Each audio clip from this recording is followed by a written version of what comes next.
সাপ, যেটাকে আমরা কি বলি, যেটাকে আমরা দেহাতি ভাষায় খরিস বলি।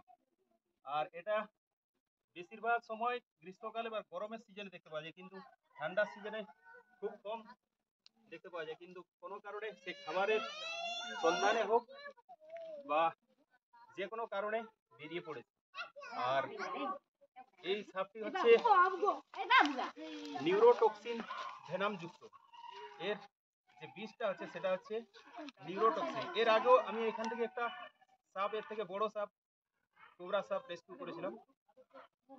তো এটা কামড়ানোর পর মানুষের কিছু হয় না, সঙ্গে সঙ্গে যদি ট্রিটমেন্ট না হয় তাহলে মারা যায়, অন্য কিছু হয় না।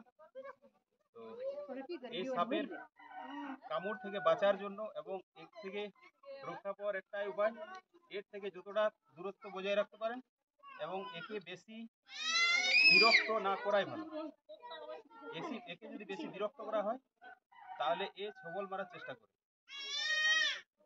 এটাই হচ্ছে মুখ্য এর। একে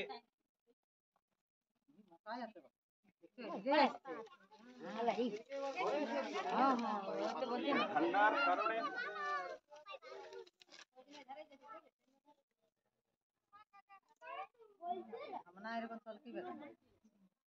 ঠান্ডায় খুব একটা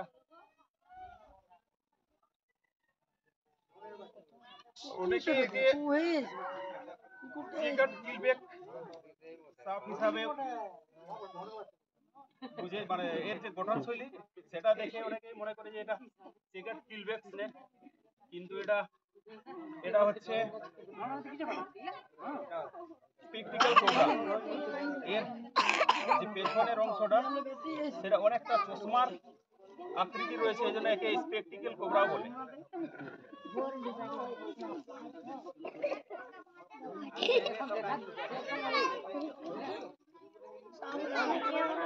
এই সাপটিকে আমরা বেশিরভাগ সময় ঘরের মধ্যে, মাঠে ঘাটে, ইঁদুর, ব্যাঙ, এই সমস্ত কিছু আমরা খেতে দেখি। আর এর মুখ্য আহার হচ্ছে ব্যাঙ, ইঁদুর, ছোট ছোট ইঁদুরের বাচ্চা, টিকটিকি, গিরগিটি, এই সমস্ত খায়। আর ঘরের মধ্যে বেশিরভাগ সময় এই জন্য প্রবেশ করে যাতে ঘরে, আমাদের বাড়িতে ইঁদুর থাকে, ইঁদুর খাওয়ার জন্য এ বেশিরভাগ সময় ঘরের মধ্যে আসে। তো একে না মেরে আমরা প্রাকৃতিক পরিবেশে ছেড়ে দেব।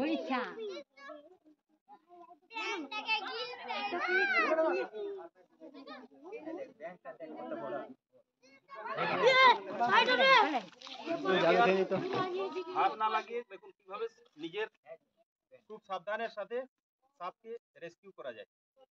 কোনো ভয়ের কোনো কারণ নেই, কিন্তু বিনা অভিজ্ঞতা নিয়ে, বিনা কোনো জানকারি নিয়ে সাপের গায়ে হাত দিবেন না এবং সাপকে মানে উদ্ধার করার চেষ্টা করবেন না। এই কারণে যে কোনো সময় বিপদ হতে পারে।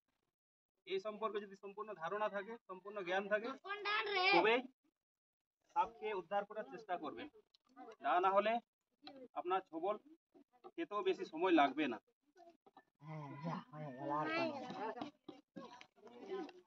ঠিক আছে, এই সাপটিকে আমরা এখান থেকে উদ্ধার করলাম। এখন একে এর যেটা বাসস্থান জঙ্গল সেখানে ছেড়ে দেওয়ার চেষ্টা করব। চ্যানেল আর ভিডিওটি যদি ভালো লাগে অবশ্যই ভিডিওটিতে লাইক করুন, কমেন্ট করুন আর বেশি করে শেয়ার করুন। আর যদি ভালো লাগে অবশ্যই সাবস্ক্রাইব করুন।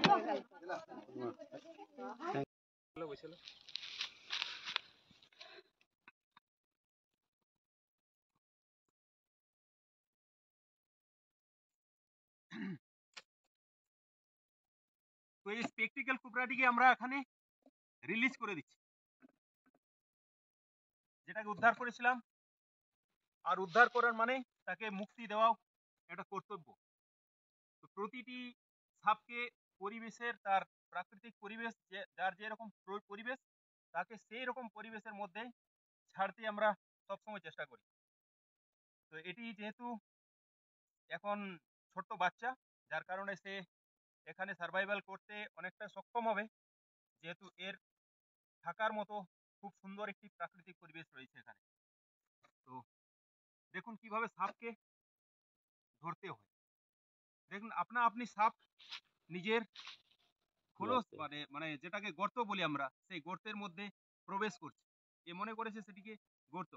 আর সাপ সবসময় অনেকের মনে ধারণা যে সাপ গন্ধ শুঁকতে পারে। অর্থাৎ আমরা যদি কার্বলিক অ্যাসিড যদি ছিড়াই, তো অনেকের মনের ধারণা যে কার্বলিক অ্যাসিডের যে গন্ধ, ঝাঁঝালো গন্ধ, সেই গন্ধটা নাকি সাপ মানে নিতে পারে। এটা কিন্তু সম্পূর্ণ ভ্রান্ত ধারণা, ভুল ধারণা। সাপ কখনোই কোনো গন্ধ নিতে পারে না। আর সাপের গায়ে যদি কার্বলিক অ্যাসিড লাগে, তবেই সাপ জ্বালা করে তার গায়ে ক্ষত হয় এবং চোখে যদি মাথায় লাগে তো সে মৃত্যুবরণ পর্যন্ত করতে পারে।